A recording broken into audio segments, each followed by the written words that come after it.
성경 말씀을 좀 잘 배웠으면 좋겠다 하는 게 저의 바람입니다. 어느 교회를 가든지 성경을 열심히 가르치는데요, 조금의 차이가 있습니다. 조금의 차이가. 그냥 예수 믿고 천당 가세요, 이게 이제 보통 교회들이 늘 하는 복음이라고 전하는 것이죠. 근데 예수 믿고 천당 가는 게 아니고 예수 믿고 구원을 받는 것입니다. 제가 이걸 과정을 풀어서 정확하게 설명을 해드리는 거예요. 예수 믿어서 구원을 받는 것이고, 구원을 받은 사람이 뭐 해야 된다고요? 교회를 이루고 하나님의 백성을 출산해서 하나님의 나라를 우리가 이루어내는 거죠. 실현해내면 그 내가 이룬 것만큼 하나님께서 그것을 뭘 주신다고 얘기해요? 기업으로 주신다. 이게 성경의 내용이에요. 그냥 예수 믿고 천당 가세요, 이게 아니고 정말 성경을 조금 제대로 배워야 되는 거죠. 이걸 배우지 못하면 예수 믿고 천당 가세요 이러면 오늘 우리가 이 출애굽기 이 깨알 같은 법을 배울 필요가 없어요. 그렇잖아요. 예수 믿고 천당 가면 되지. 이런 법을 얘기할 이유가 전혀 없습니다. 그런데 오늘 이 말씀을 잘 들어보면 와, 이게 이렇게 중요한 의미인지 여러분 충분히 알게 될 것입니다. 오늘은 언약 공동체 보호법 세 번째 시간이죠. 정말 언약 공동체라고 하는 거 정말 중요한 개념입니다. 그러면 이 언약 공동체를 어떻게 보호하고 보호법의 이 언약 공동체를 보호하는 이 법의 정신이 뭔지를 이해하는 게 중요합니다. 그렇지 않으면요, 우리가 법을 다 지켰다고 하더라도 하나님과 나와 맺은 그 언약이 성취가 안 돼요. 이 정신을 모르고 법만 그대로 지키면, 자, 세상 법은 그냥 법만 지키면 돼요. 내가 뭐 양심불량으로 살든지 뭘 하든지 상관없어요. 그런 그 법만 지키면 법에 접촉을 받지 않습니다. 그러나 이 언약 공동체의 법은 그런 법이 아니죠. 자, 이 법을 지키면 그 법의 목적이 실현되는 거죠. 언약이, 다시 말해서 언약이 성취된다고요. 예? 근데 법의 정신을 모르고 그냥 법만 잘 지키면 언약이 성취되는 게 아니고 실현되는 것이 아니고 내가 바리새인이 되어버려요. 그래서 예수님 당시의 사람들이 법은 다 우리보다 더 잘 지켰는데 법의 의미를 모르고 법만 지켰어요. 그러니까 법의 정신을 모르고 법만 지켰더니 바리새인이 되고 외식하는 자가 되어서 언약이 성취가 안 됐다라는 거죠. 자, 법은 정신이 더 중요합니다. 언약법은. 자, 오늘 본문을 이해가는 데서 정말 중요한 팁 하나를 제가 소개하려고 그래요. 지난주에 우리가 배운 22장을 여러분 한 장 넘겨서 보시면, 자, 18절, 21절, 22절, 25절, 28절, 29절 보시면 공통 특징이 있죠. 자, 인칭이 나오는데 너는 그럽니다. 너는. 자, 18절, 21절, 22절, 25절, 28절, 29절. 너는 1인칭 단수죠. 그죠? 너는 뭘 해라, 너는 뭘 하지 마라, 이렇게 너에게 말을 합니다. 그런데 22장 31절로 가면 요 너라는 게 대상이 바뀌죠. 말씀의 대상이 뭐로 바뀝니까? 너희는 이렇게 바뀌어요. 자, 여러분 성경을 읽을 때 이런 걸 캐치를 못하면 성경이 이해가 안 되는 거예요. 이거 어려운 거 아니잖아요. 너는 하다가 왜 갑자기 어디서 너희가 툭 튀어나온 거죠. 그러니까 개인적인 말씀을 하시다가 갑자기 너희라고 하는 공동체를 대상으로 말씀을 하시는데 이 2인칭 복수로 딱 바뀌는데 많은 사람들이 너는 하다가 너희 한번 나왔는데 굉장히 중요한 이 의미가 바뀌었는데도 불구하고 그냥 성경을 연불 외우듯이 읽기 때문에 이런 걸 생각 안 하고 그냥 줄줄줄 읽어가죠.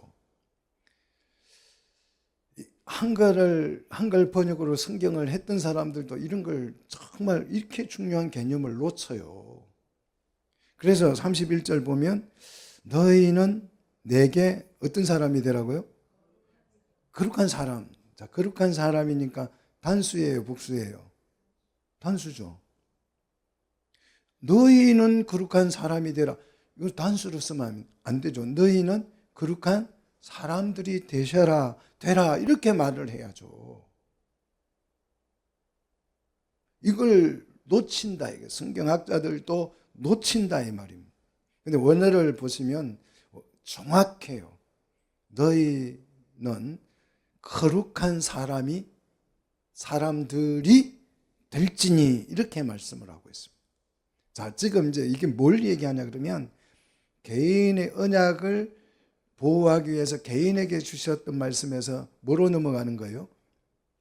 공동체를 대상으로 지금 말씀을 주시는 거죠. 그러니까 언약 공동체를 보호하는 법을 주시는 거죠. 자, 보호하기 위해서 법을 주셨는데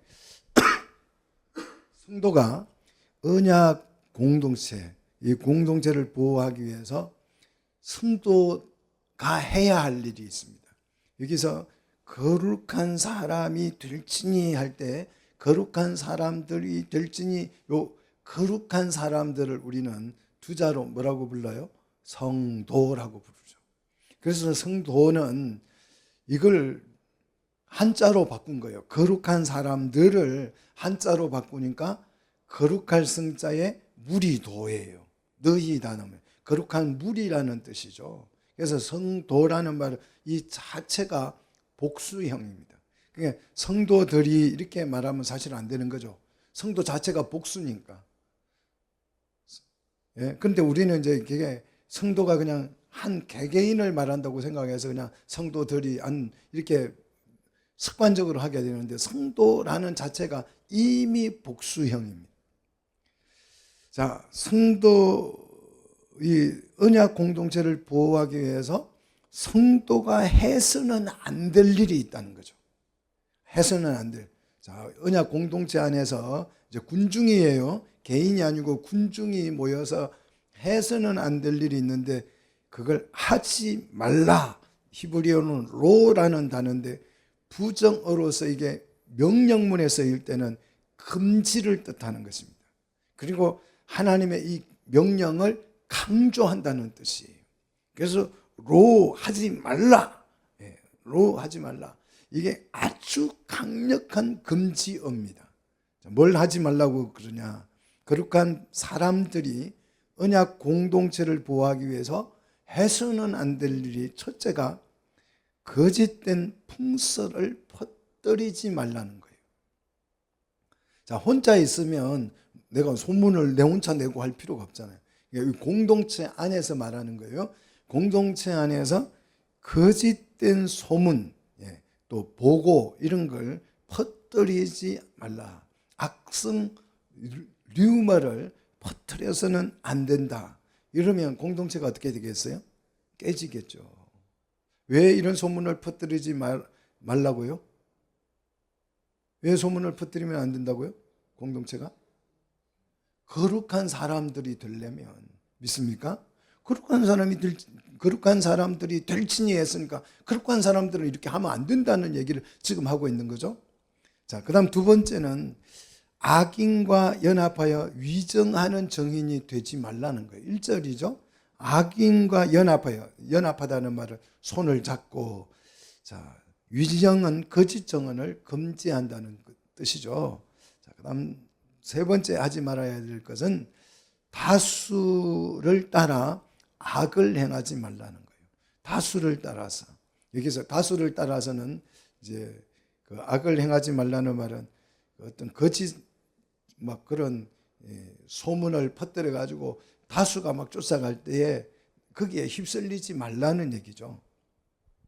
그 다음 네 번째는 2절을 보시면 송사의 다수를 따라 부당한 정언을 하지 말라고 했습니다. 여기서 부당한 정언, 이 부당이라고 하는 말은 구부려졌다, 기울여졌다는 뜻이에요. 왜 이렇게 하지 말라고요? 언약 공동체를 보호하고 내가 어떤 사람이 되기 위해서요? 거룩한 사람들이 되기 위해서 우리가 이런 거 하면 안 된다라고 지금 말하고 있습니다.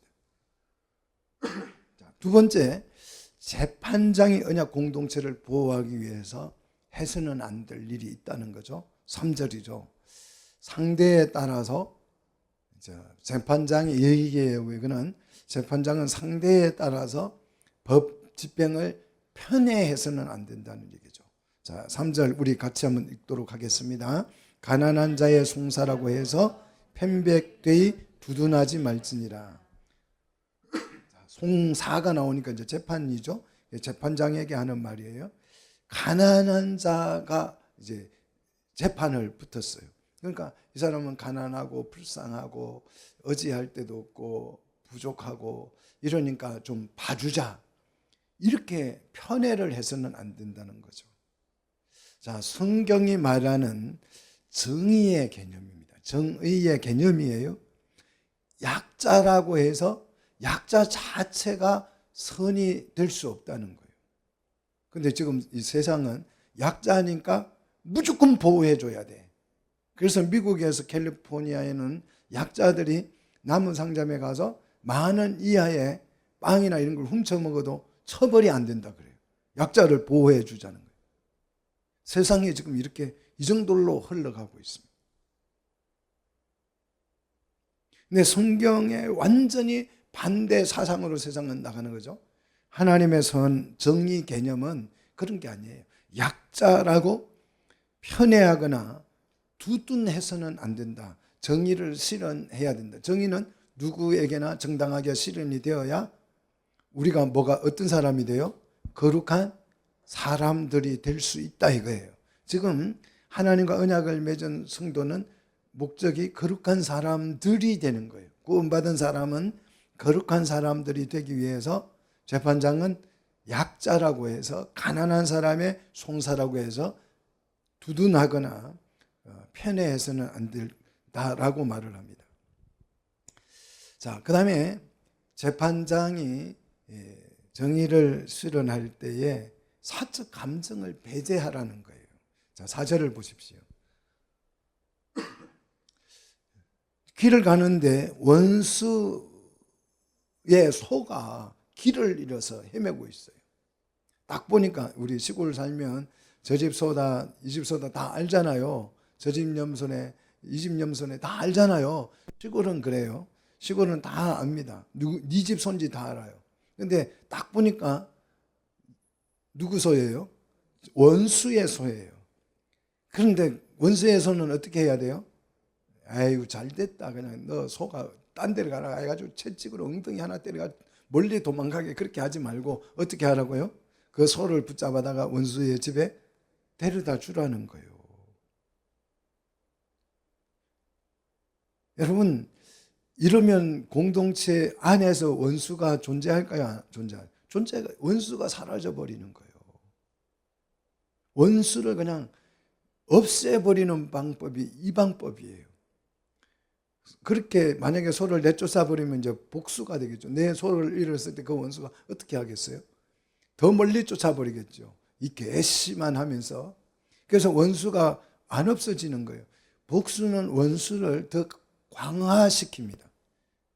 근데 이걸 잘 몰라요. 복수는 원수를 갚는다고 생각해. 원수를 갚는 게 복수라고 생각하는데 복수를 하면 원수가 강화돼요. 이 단순한 진리도 성경을 모르는 사람들 깨달지 못해가지고 지금도 복수하고 있잖아요.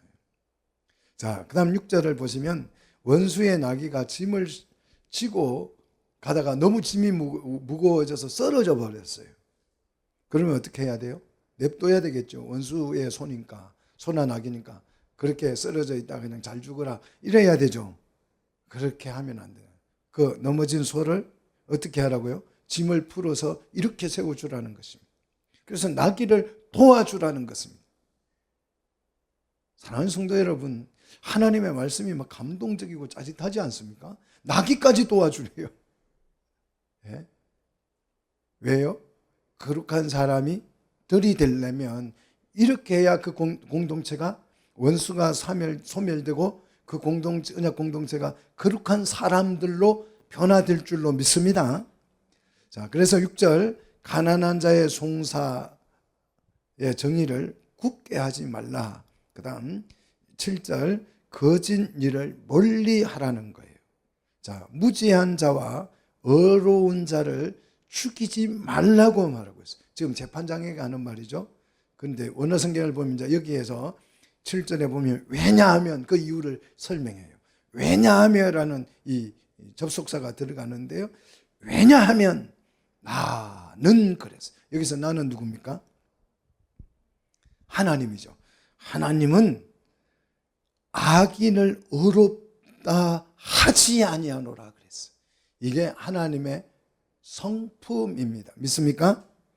자, 지금 우리가 이 언약을 실현해서 이루고자 하는 목적이 뭐예요? 거룩한 사람들이 되는 거예요. 그죠? 거룩한 사람들이 되기 위해서는 악인을 의롭다고 하면 거룩한 사람들이 될까요? 그 공동체가 의가 정의가 실현되겠습니까? 자, 이것이 우리 하나님의 성품이에요. 언약 공동체의 거룩한 백성들은 삶 속에서 이 재판을 할 때나 우리가 삶을 살아갈 때 하나님의 그 성품인 공의, 정의가 드러나야 될 줄로 믿습니다. 지난주에는 하나님의 우리 삶 속에서 뭐가 드러나야 된다고요? 하나님의 자비하심이 드러나야 된다고 그랬죠. 오늘은 이제 이 재판을 할 때는 하나님의 성품이 공의가 드러나야 된다는 거죠. 그 다음 8절, 이 재판장은 뭘 받으면 안 돼요? 뇌물을 받지 말라는 거예요. 뇌물을 받으면 재판장의 이 뇌물이 재판장의 눈을 멀게 만들죠. 그래서 재판장이 뇌물을 받고 판결을 하면 눈을 감고 판결하는 것과 같습니다. 그러면 거룩한 사람들이 되겠어요? 예, 이 법 집행이 이렇게 정당하게 되지 않으면. 그 다음 9절, 너는 이방 나그네를 압제하지 말라는 거예요. 자, 이방 나그네 입장에 공감을 하라는 뜻입니다. 왜냐하면 애굽에서 하나님의 백성들도 나그네였고 그 나그네의 삶이 얼마나 힘들었던지를 우리는 다 알고 있습니다. 그래서 공동체 안에 찾아온 이방인들, 그들을 압제하지 말라는 거예요. 그래서 뭘 이루어야 돼요? 거룩한 사람들이 되어야 될 줄로 믿습니다.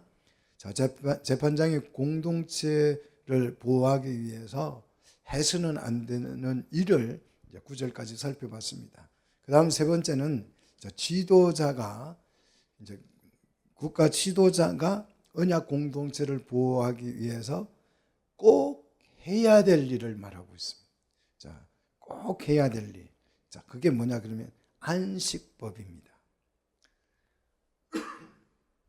안식은요, 그냥 멈추는 게 아니에요. 안식이라고 하는 것은 그냥 멈춤이 아니죠. 자, 요일이 쫙 있으면 안식일이 언제예요? 안식일이 주 초에 있어요? 주 말에 있어요? 응? 주 말에 있죠. 토요일이 원래 안식일이니까. 그죠? 예, 주일은 안식일이 아니죠. 주일이죠. 예, 주일은 첫날이고, 주의 첫날이고, 쭉 가서 토요일이 이제 성경에서 안식일이죠. 이 안식일은 주일을 시작한 요 일이 어떻게 되는 거예요? 완성되는 날이에요. 이 개념을 우리가 알아야 돼요. 우리는 어디에 들어갈 거예요? 어디 들어갈 거예요, 장로님? 안식에 들어갈 거예요. 그러니까 주일에 일을 해서 일을 마치면 어디 들어간다고요?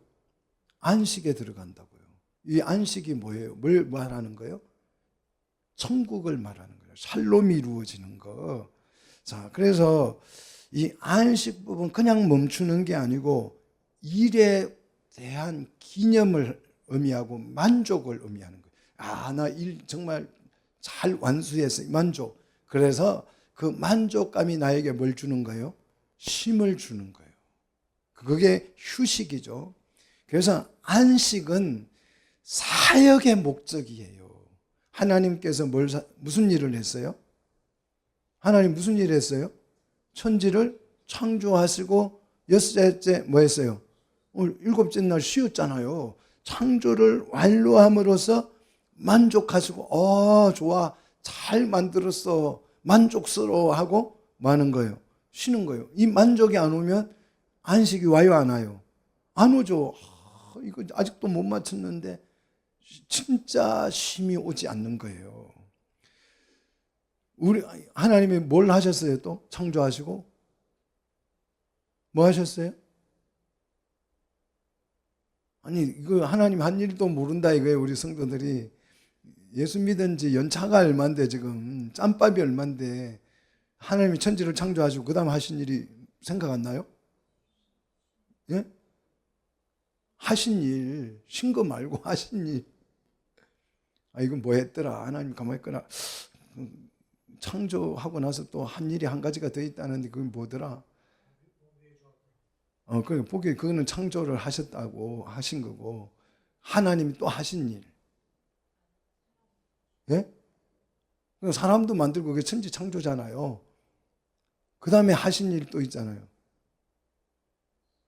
그 까먹었어요. 세상에 구원하셨잖아요, 우리를. 하나님은 두 가지 일을 하셨잖아요. 천지를 창조하시고 죄에 빠져서 죽게 된 우리를 뭐 하셨다고요? 그분이 구원하셨다고요. 이 두 가지 일을 하셨어요. 그 다음에 이제 여기에서 이 천지 창조하고 이 모든 일을 관리하는 일을 우리는 섭리한다고 그러죠. 섭리. 그걸 섭리라고 부르죠. 하나님이 섭리하고 계신다. 이렇게 말하잖아요. 통치하고 계신다 이 말이죠. 자, 우리를 구원하신 일을 이루셨기 때문에 하나님께서 쉬는 거예요. 그래서 주일이 쉼이 된 거예요. 믿습니까? 바뀐 거죠. 자, 안식법을 반드시 국가 지도자는 실행해야 된다는 거죠. 자, 그래서 안식은 쉼이 아니고 사역의 목적입니다. 일에서 그 목적을 실현하면 뭐가 이루어져요? 안식이 온다는 거예요. 할렐루야. 여러분들 열심히 하나님 앞에 충성을 하면 그 충성한 결과 뭐가 주어진다고요? 안식이 주어진다는 거예요. 자, 그런데 이 안식법에는 두 가지가 있습니다. 첫째는 안식년이 있어요. 여자를 말하는 거 아니에요. 안식해, 연입니다. 연이 있는데 10절로 11절 말씀을 보면 이 안식년은 뭘 의미해요? 무엇과 관련이 있습니까? 땅과 관련이 있습니다. 영토와 국토와 관련이 있다 이거예요. 그래서 6절을 보시면 저기 10절을 보시면 엿새 해 6년 동안은 너의 땅에 뭐 하라고요? 파종하여 소산을 거두라 그랬어요. 자, 지금 이 말씀을 하실 때에 이 말씀을 듣는 이 거룩한 사람들에게는 너의 땅이 있어요, 없어요? 아직 없어요. 광야 지금 시내산 밑에 지금 있는 거예요. 이 사람들의 땅은 어디 있어요? 나중 가나안 땅에 아직 뭐 줄지 안 줄지 안 줬으니까 아직 모르지만 약속을 한 거잖아요. 이걸 주기로 약속을 한 거기 때문에 미래에 내가 갖게 될 땅이라는 의미예요. 근데 성경은 하나님의 약속이 확실하기 때문에 너의 땅이라고 하죠. 자, 너의 땅은 7째 해에는 갈지도 말고 묵혀두라는 거예요. 근데 잘 보십시오. 안식년은 무엇과 관련이 있다고요? 땅과 관련이 있어요. 근데 저는 정말 이렇게 무식한 사람들을 처음 봤어요. 어느 교회 가니까 안식년이래요, 목사님이. 그래서 내가 놀래가지고 물어봤어요. 당신이 땅이요? 아니래, 사람이래. 그때 왜 안식년을 목사님이 지키세요? 물어봤어요. 여러분 어찌 생각하세요? 안식년은 누구에게 무엇과 관련된 법이에요? 땅과 관련된 법이에요. 그럼 주일날 일주일에 한 번도 안 쉬고 그냥 6년 동안 일만 하셨어요? 또 아니래. 또 목회자들은 월요일날 쉬었대요. 안식했대. 그러면 안식 안식년은 안 지켜야죠. 난 너무 신기해. 그리고 교인들도 아무 말도 안 해요. 그냥 안식년 간다 그러면 잘 다녀오십시오. 용돈 주고 오히려 그래요. 자, 안식년은 땅에게 주신 건데 주신 이유가 있어요. 이유가 뭔지 아셔야 돼요. 여기에 정신이 들어있는 거죠. 11절 보십시오. 내 백성의 가난한 자들이 뭐 하게 하려고? 먹게 하려고. 이게 안식년을 주신 이 법의 정신입니다. 자, 백성을 통치하는 지도자는 너의 백성에게 그랬잖아. 너의 백성의 가난한 자들이. 자, 지도자가 해야 될 일은 안식년을 제정하여서 그걸 지키게 하는 것입니다. 자, 가난한 사람들을 성경은 어떻게 구제할지를 설명하는 거예요. 자, 많은 사람들이 무상급식, 뭐 이걸 주는 걸 굉장히 좋아합니다. 왜? 그거 주면 국민들이 표 찍어주니까. 근데 사람을 죽이는 거죠. 지금도 미국의 로스앤젤레스 가면 이 홈리스들이, 거지들이 득실득실합니다. 먹여주니까 내가 가서 일할 필요 없어서 그냥 홈리스로 살겠다는 사람들이 많아요. 그러면 그렇게 한 사람들이 되겠어요? 얻어먹고 돌아다니면서 씻지도 않고. 외형부터 안 되잖아요. 자, 가난한 자에게 쌀을 무상으로 주기보다는 질을 정해서, 연을 정해서 그 농산물을 가난한 자가 직접 가서 말하는 거예요. 수확해서 먹으라는 거예요. 하나님은 노동을 통해서, 이 노동이라고 하는 것은 이제 우리가 뭐 공장에 가서 일하고 이런 의미가 아니에요. 우리가 가서 일하는 모든 삶의 노동은 뭐가 되기 위해서? 거룩한 사람들이 되기 위해서, 언약 공동체를 세워가기 위해서, 하나님의 나라를 세워가기 위해서 하는 일들이에요. 그게 뭐 주의 일, 세상 일, 이게 따로 있는 것이 아닙니다. 우리가 하는 모든 일은 목회예요. 주의 일이다 이 말이에요. 모든 뭐 공장에 가서 돈을 벌든, 근데 내가 그냥 먹고 살라고 하면 그건 세상 일이고, 내가 일 속에서 하나님의 거룩한 백성으로서의 삶을 살아가면서 이 나를 통해서 하나님의 나라가 확장되기를 원해서, 복음이 전해지기를 원해서 하는 모든 일들이 다 주의 일이 될 줄로 믿습니다. 자, 그래서 하나님의 사랑이 적용되잖아요. 이 법 속에서, 안식법 속에서 하나님의 사랑이 적용되잖아요. 가난한 사람을 어떻게 해버려요? 구제해버리는 거죠. 그래서 거룩한 사람이 들이 되도록 만들어버린다. 이 법이 사람을 세워버린다 이거예요. 그냥 안식일 지키십시오, 지키고 교회 오십시오, 이 얘기하는 게 아니잖아요 지금. 자, 그 다음에 이 하나님의 사람이 사람에게만 적용되느냐, 이게 법학자들이 보면 기절하고 초풍할 일이에요. 성경을 제대로 가르치면 세상이 막 깜짝 놀라서 어쩔 줄 몰라 해야 될 일이 이런 말씀 속에서 일어나요. 자, 가난한 사람들이 이제 거두어가고 나서도 남은 게 있어요. 그 남은 것은 어떻게 하라고요? 어떻게 하라고요? 들짐승들이 먹으리라 그랬잖아요. 하나님의 이 안식법이 어디까지 미쳐요? 들짐승들에게까지 미친다는 거예요. 그래서 이 법은 포도원과 감람나무에도 적용이 된다는 거예요. 그래서 감람나무 포도를 딸 때 다 따서는 안 되죠. 왜? 하나님이 지으신 피조물인 들짐승도 먹을 게 있어야 되잖아요. 그거 물론 안 줘도 먹고 살아요.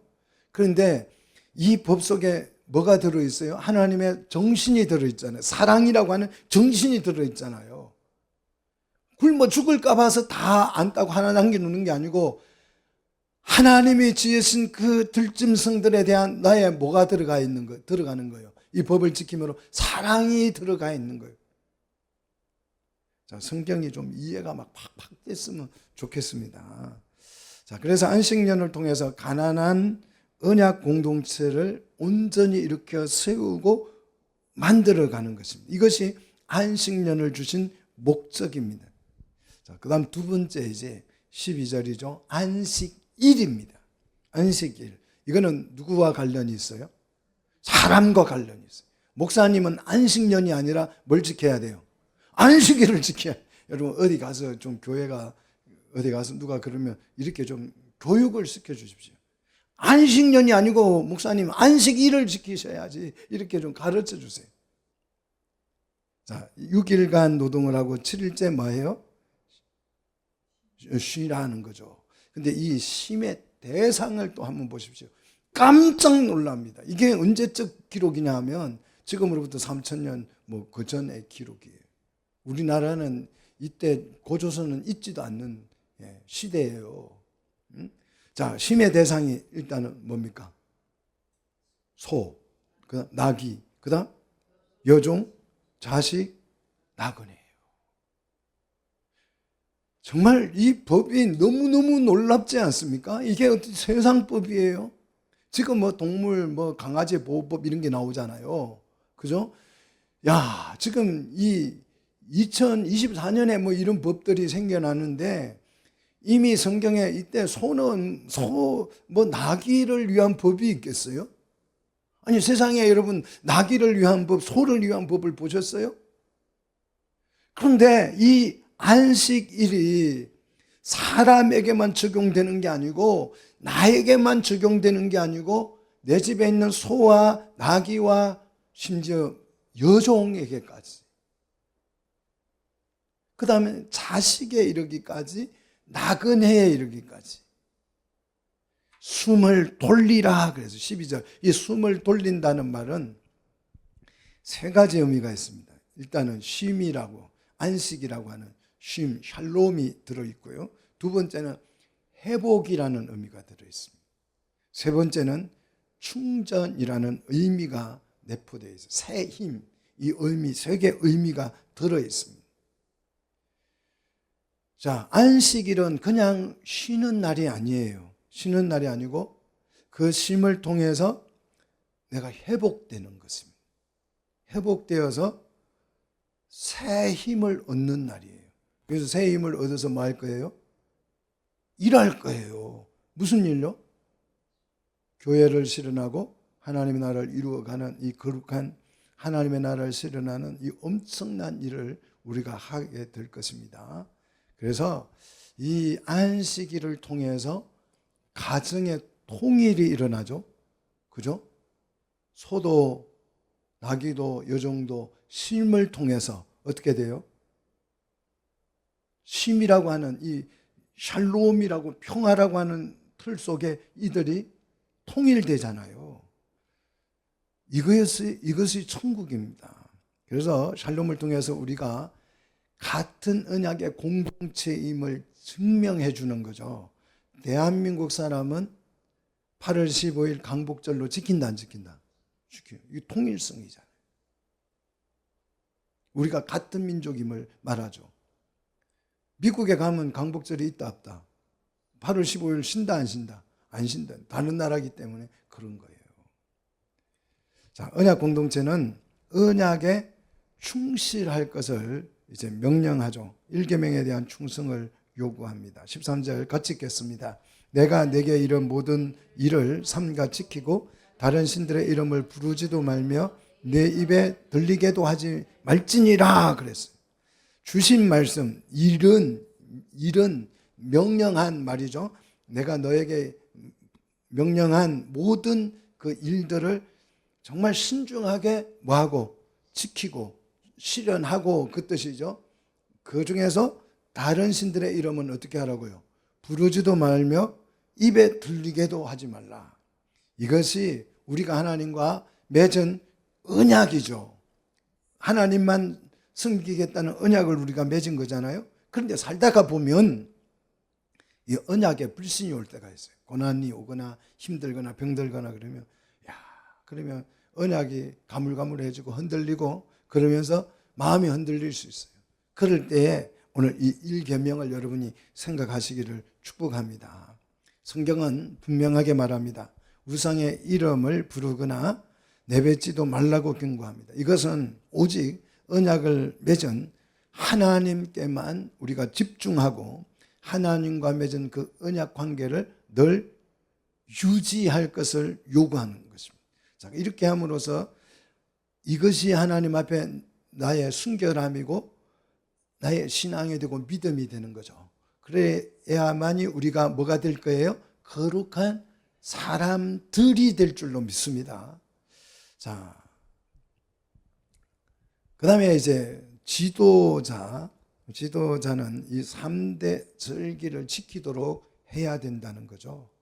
그래야 해서 우리가 거룩한 사람들을 만들어내야 된다는 거죠. 성경에 절기가 몇 개 있어요? 3가지. 3대 절기가 있습니다. 제가 오늘 이야기할 때 꼭 3대 절기라고 말하지 않고 이스라엘의 3대 절기라고도 말하지 않고 유대인의 3대 절기라고도 표현하지 않고 저는 언제나 꼭 성경의 3대 절기라 이렇게 표현합니다. 이스라엘의 절기가 아니에요. 성경의 3대 절기인데 첫 번째 절기가 뭐냐 그러면 15절이죠. 무슨 절기입니까? 15절에 무슨 절기가 나와요? 무교절이 나오죠. 무교절. 자, 무교절은 무엇과 관련이 있을까요? 우리의 구원과 관련이 있는 절기. 구원을 설명하는 절기입니다. 자, 이 무교절은 유월절과 함께 붙어 있죠. 자, 그날 밤이 무교절, 유월절이고 유월절 아침, 그러니까 유월절은 저녁에 시작을 해요. 저녁에 시작해서 날이 밝으면 무교절이 되는 거예요. 근데 그 성경의 달력은 저녁이 하루를 시작하기 때문에 같은 날이라고 표현되는 거예요. 우리 요즘 날로 보면 다음 날이기는 하지만 성경의 이 날짜로 보면 같은 날이에요. 자, 이 무교절은 우리 구원을 설명하는 절기인데 보리를 첫 추수하는 초실절이에요. 자, 그리고 아빔월이라 그랬는데 아빔월은 우리 식으로 하면 1월이죠. 정월입니다. 3월쯤 됩니다. 출애굽을 통해서 이 달을 새 달, 첫 달, 정월로 규정을 하게 되죠. 그래서 이 무교절이 새 날에 뭡니까? 새해의 시작이 되는 거예요. 그래서 구원은 완성이 아니고 새로운 시작을 하고 출발을 하는 게 구원입니다. 자, 우리 구원은 출발점, 목적이 아니고, 자, 예수 믿고 천국 가자. 이건 예수 믿고 구원받아라. 그래서 구원받는 게 천국이다. 이렇게 목적이 아니고, 구원은 새로운 출발을 하는 것이죠. 근데 이 무교병을 이제 먹게 되는 절기인데, 이 무교병을 먹는 이유는 노예 생활을 했던 그 고통을 잊지 말라는 거예요. 왜요? 노예 생활은 죄의 노예가 된 것은 의미하죠. 그래서 죄의 노예가 된 것은 죄를 지었기 때문이죠. 그래서 죄와는 거리를 두고 순결하라는 의미입니다. 자, 며칠간 무교병을 먹어야 합니까? 예, 1회 동안. 그래서 첫날 무교병을 먹기 시작해서 1회니까 7일에는 뭐가 돼요? 안식일이 되죠. 안식이 완성되는 게 구원을 받음으로써 안식을 향하여 가는 거죠. 자, 무교병을 먹음으로써 안식, 이 평화가 실현될 줄로 믿습니다. 구원의 목적은 안식에 들어가는 것, 천국에 들어가는 것이. 자, 구원의 목적을 여러분 확실하게 이해하시기를 축복합니다. 자, 그리고 자, 이 무교절을 지키기 위해서 빈손으로 하나님 앞에 나오면 돼야 안 돼요? 그러면 빈손으로 안 나오고 그럼 뭐 가지고 나와야 돼요? 자, 빈손으로 오지만 우리 여러분 빈손으로 오셨어요? 뭐 가지고 오셨어요? 헌금 가지고 헌금. 그래 여러분 빈손으로 오지 말라 했어요. 또 헌금 가지고 오면 또 그래요. 그거 가지고 되겠냐고 좀 더 큰 거 가지고 오셔야지. 10,000원짜리 안 돼. 한 10만 원짜리 들고 오셔야 또 10만 원짜리 들고 오면 100만 원짜리 들고 오셔야지 이른다고요. 자, 여기서 빈손으로 내게 오지 말라는 말은 무슨 뜻이에요? 선물 사가지고 오라는 뜻입니까?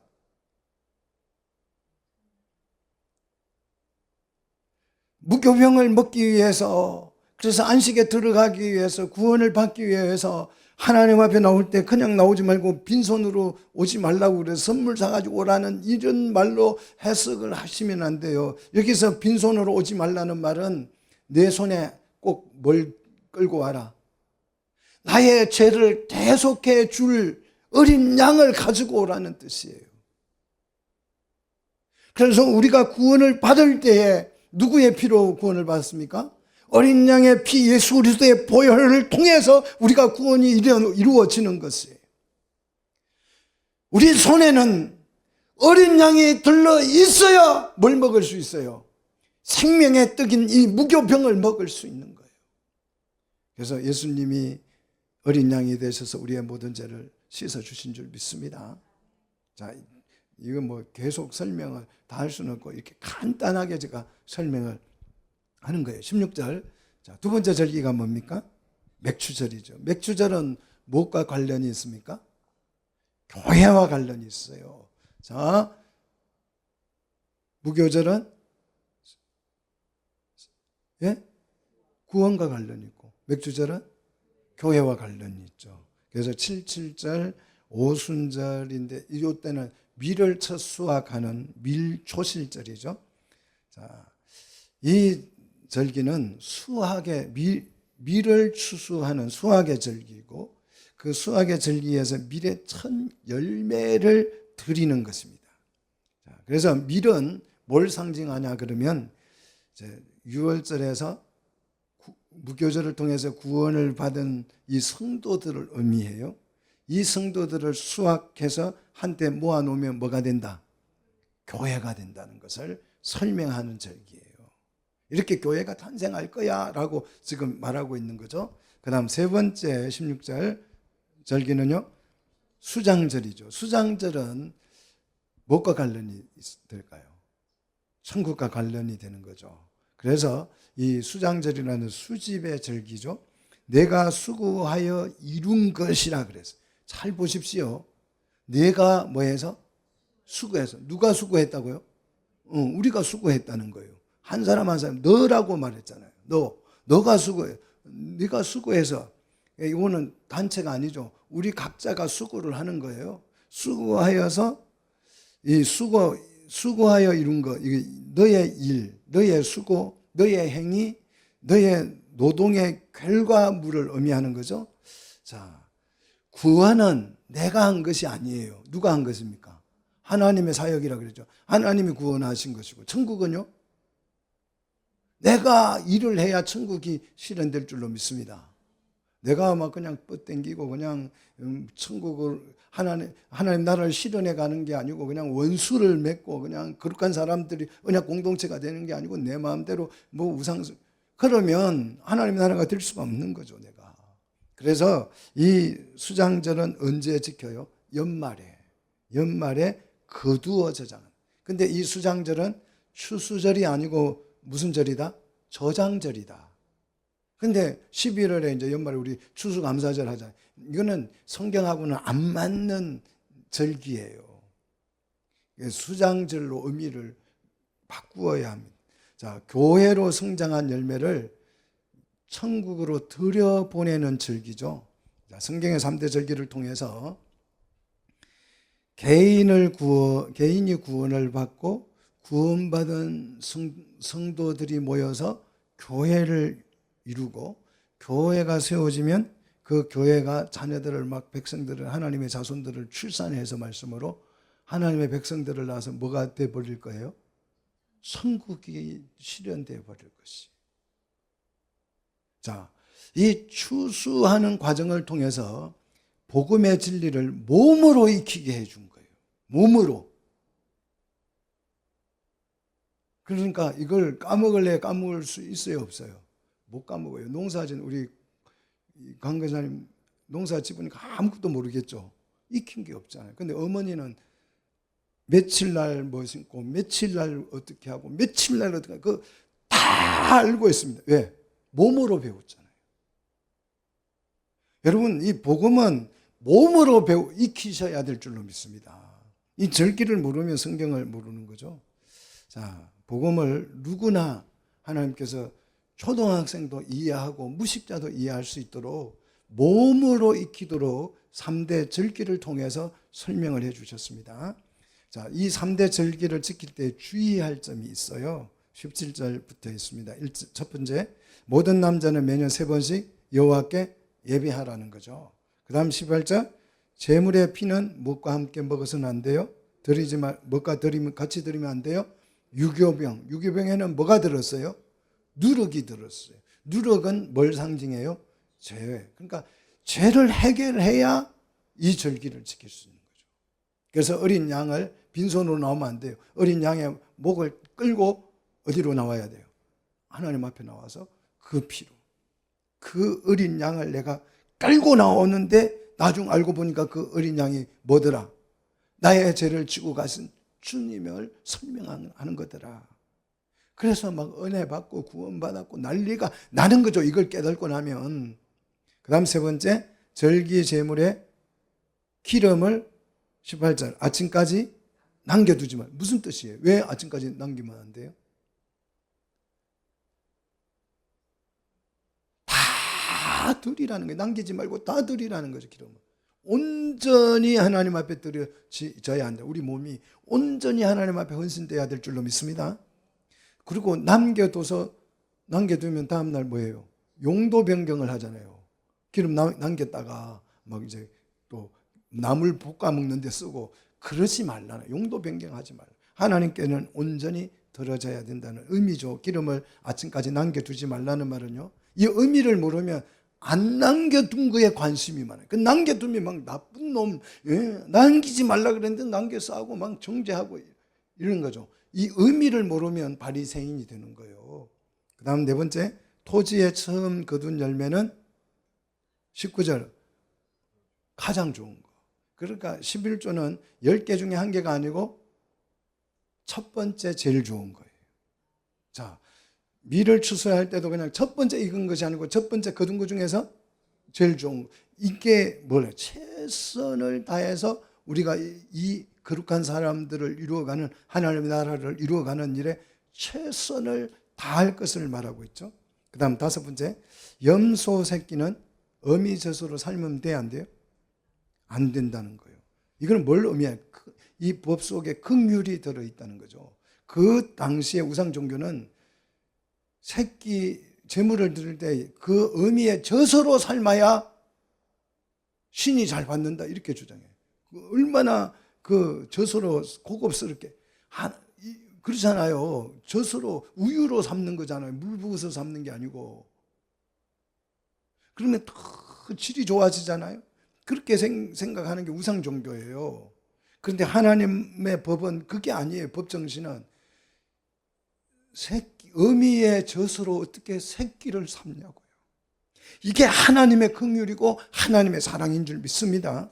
이 잔인함을 금지하는 거예요. 하나님 앞에 제물을 드리되 그 제물 속에 잔인함이 아니라 하나님의 긍휼이 묻어나야 된다는 거죠. 자, 그래서 이 언약 공동체가 언약을 유지한다면, 자, 20절에 예비한 곳은 어디입니까? 가나안 땅에 이르게 할 것이다 그랬죠.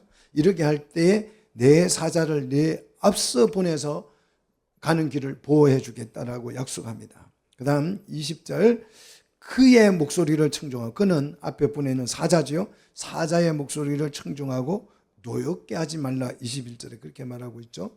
그 다음에 언약을 깬 허물은 하나님이 용서한다, 안 한다? 안 한다. 왜냐하면 사자 안에 누구의 이름이 들어있어요? 하나님의 이름이 들어있기 때문이다. 그래서 이 사자는 누구를 상징하는 거예요? 예수님을 상징하는 거죠. 하나님의 이름이 예수님 안에 들어있잖아요.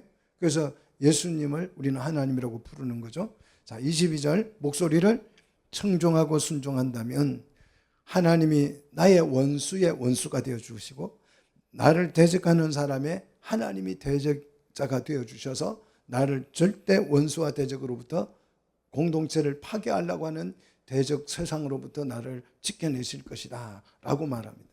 그 다음 23절, 언약을 우리가 유지한다면 하나님이 가나안 땅의 7 족속을 어떻게 내쫓을 것이다, 말살할 것이다. 그래서 24절, 그러하니 뭐 하지 말라? 우상을 숭배하지 말라. 우상과 언약을 맺지 말라는 거예요. 우상과 언약 맺지 말고 우상을 본받지도 말고 어떻게 하라고요? 다 깨부셔서 어떻게 하라고요? 깨뜨리고 주상을 어떻게 하라고요? 부셔버리라는 거예요. 와, 우리 하나님 무섭죠? 다른 종교 가서 그래서 가끔 절간에 가가지고 막 행패 부리는 기독교인들이 있어요. 그러면 안 돼요. 지금 이거는 절간에 가서 뭐 그거 부셔라 이게 아니고 그 송괴죄로 들어갑니다. 남의 물건을 훼손했다고. 지금 이거는 어디 안에 있는 법이에요? 언약 안에 있는 공동체 안에서 그런 것 하지 말라는. 교회 안에서 우상이 들어오면 돼요, 안 돼요? 그거는 뭐 깨버리고 쫓아내야죠. 자, 그러면 왜 우상을 숭배하지 말라 그래요? 왜 그런다고 생각하세요? 왜 우상을 숭배하면 안 돼요? 하나님도 믿고 부처님도 믿고 다 믿으면 좋잖아요. 믿는 게 좋다면 다 믿어주면 얼마나 좋아요. 자, 우상을 숭배하면 누가 손해볼까요? 내가 보는 것이. 자, 왜 하나님이 우상을 숭배하면 내가 손해봅니까? 하나님 우상 숭배하면 벌 주죠. 이렇게 다 교육을 시켜왔어요. 그럴 리가요. 우상 숭배해서 벌 주면 세상에 우상을 섬기는 종교인들은 세상에 단 한 명도 살아남는다, 안 남는다? 다 죽고 없어야죠. 자, 우상을 숭배하면 왜 안 되냐 그러면 내가 우상에 빠지는 순간에 내 인생을 박탈당하고 사단의 노예가 되지요. 그래서 굶어 죽으면서도 소고기를 먹어요, 못 먹어요? 못 먹어요. 안 먹는 게 아니고 못 먹어요. 내가 굶어 죽어도. 사람을 잡아먹을지언정 손은 못 잡아. 이게 우상이에요. 얼마나 큰 피해가 발생합니까? 우상을 섬기면 삼겹살을 먹어요, 못 먹어요? 못 먹어요. 우상을 섬기는 사람, 이슬람 사람들 아직도 삼겹살 먹어요, 못 먹어요? 못 먹습니다. 조선시대에 제사를 지내다가 나라가 망해버렸어요.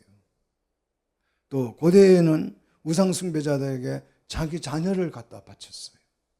우상 숭배를 하면 누가 손해봐요? 우리가 손해보는 것입니다. 불교, 유교, 이슬람교 이게 삶에 유익합니까? 미신이 우리 삶에 유익한 게 있습니까? 겉으로 종교를 가지면 뭐 위로를 받네 뭐 하네 하지만 굶어 죽어도 소고기를 먹는다 못 먹는다? 엄청난 피해를 보는 거예요. 영양실조에 걸리는데도 소가 널브러져 있어도 못 먹는 거예요. 우상 숭배를 금지함으로써 하나님은 그 공동체를 뭐 하는 거예요? 보호하시는 거예요. 뭐 너 나만 안 믿으면 죽일 거야. 이런 협박이 아니라는 걸 여러분이 좀 이해하셨으면 좋겠어요. 자, 그다음 반대로 하나님을 섬기면 그러면 뭐가 유익하냐? 25절 여호와가 너의 양식과 물에 뭘 줘요? 복을 주고 병을 제거해 준다 그랬죠. 24절에 낙태하는 자가 없고 불임이 없을 것이고 수명을 채울 것이라는 거죠. 그 다음 27절 내 이엄을 내 앞서 보내서 가나안 원주민들을 물리치게 될 것이고 원수들이 내게 등을 보여서 도망칠 것이라는 거죠. 28절 왕벌을 보낸다고 그랬어요. 왕벌을 왜 누구에게 보내냐 그러면 휘 족속, 가나안 족속, 헷 족속이에요. 가장 7 부족 중에서 가장 강한 부족에게는 뭘 보낸다고요? 왕벌을 보내서 이 강한 부족을 물리치는데 어떻게 물리치느냐? 잘 보십시오. 29절 1년 안에 내 앞에서 내쫓지 않을 것이다. 1년 안에. 그럼 장기간 걸린다는 거죠. 왜 그러는지를 아셔야 돼요. 왜 그럽니까? 1년 안에 한꺼번에 확 쫓아내버리면 이스라엘 사람들은 소수이기 때문에 그 땅에 막 숲이 우거지고 들짐승이 많아져가지고 들짐승들이 너희를 해할까 봤어. 하나님의 이 배려와 사랑이 느껴지십니까? 이게 하나님의 언약 속에 담겨있는 사랑이에요. 그 다음 30절 내가 번성하여 땅을 기업으로 얻을 때까지 어떤 식으로요? 조금씩 내쫓을 거라는 거죠. 자, 영토가 허락됨으로써 이제 뭐가 세워진 거예요? 나라가 세워지겠죠. 그래서 영토를 허락하죠. 31절, 영토는 어디에서 어디까지요? 홍해에서 블레셋 바다까지와 광야에서부터 강까지. 여기서 광야는 시내산을 말하고요. 예, 강은 유프라테스 강을 말합니다. 그 땅의 주민을 다 내 손에 넘겨서 내쫓도록 해주겠다. 그러니 32절에 우상과는 뭐 하지 말라? 언약을 맺지 말라. 가나안 땅에서 이방 족속을 다 쫓아내는 이유, 잔인하게 다 쫓아내는 이유. 33절, 뭐 하기 위해서? 우상에 빠져 범죄하지 않도록 하기 위해서. 왜? 내가 그 신들을 섬기면 그들이 그것이 너의 뭐가 된다? 올가미가 된다. 그래서 우상을 섬기면 누가 피해를 본다고요? 내가 피해요. 내가 목이 걸리는 거예요. 우상에게, 귀신에게, 사탄에게 목이 딱 걸리는 거죠. 자, 우상은 이 옮은 함정이라고 부릅니다. 우리를 파멸로 끌고 가는 함정이에요. 우상을 섬기는 나라들, 국가들 보면 이 함정에 걸려가지고 굶주리고 있잖아요. 이슬람을 섬기는 그 기름이 펑펑 나는 나라들이 굶주리고 있잖아요. 아니, 그 필리핀은 그냥 씨만 뿌리 놔도 농사가 된대요. 근데 굶주리고 있잖아요. 사랑하는 성도 여러분, 우상 숭배자와 교류를 금지합니다. 왜? 올무가 되기 때문에. 그래서 다 내쫓은 거예요. 우상을 섬기면, 우상을 허용하면 누가 손해봐요? 우리가 손해봐요. 언약 공동체 안에는 우상이 들어오면 된다, 안 된다? 안 들어온다. 자, 우리 하나님의 나라를 실현할 수 없게 됩니다. 우상이 들어오면 올무에 걸려서. 자, 우리 하나님과 맺은 이 언약 불변하기를 축복합니다.